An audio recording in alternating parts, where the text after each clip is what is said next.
Hello dear learners, welcome back to my Facebook page. It's me MD Shainusan Akash. I'm an English content creator. I was born in Patuakhali, who is one of the famous district in Bangladesh, but now currently I live in Madaripur, Kalkini to be more exact. Dear audience, today a video will be helpful for you and for your family. So let's get started. Today in this video I will discuss with you which subject do you need to know to speak English. ইংরেজি দিয়ে কথা বলার জন্য কোন বিষয়টি সবচেয়ে বেশি জানা দরকার সেই বিষয় নিয়ে আলোচনা করব। Dear audience, actually tense is the life of English.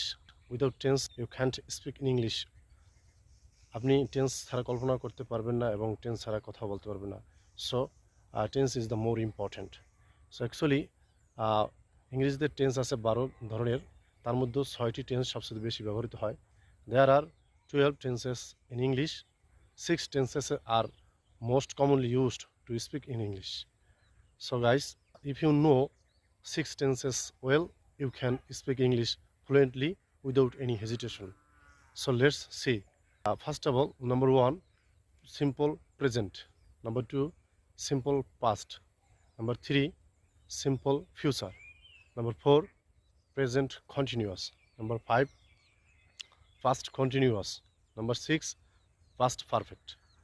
So guys, let's see a few examples.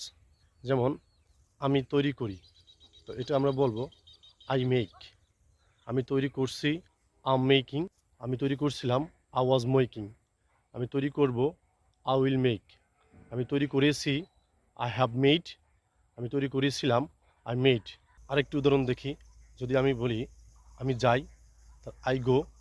আমি যাচ্ছি, আম গোয়িং। আমি যাচ্ছিলাম, আই ওয়াজ গোয়িং।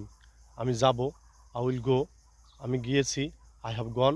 আমি গিয়েছিলাম, আই ওয়েন্ট। এভাবেই আপনি স্ট্রাকচার ব্যবহার করে লক্ষ লক্ষ বাক্য তৈরি করতে পারবেন। So dear audience, thanks a lot for watching my video. এ ধরনের সুন্দর সুন্দর ভিডিও পেতে অবশ্যই লাইক কমেন্ট করবেন।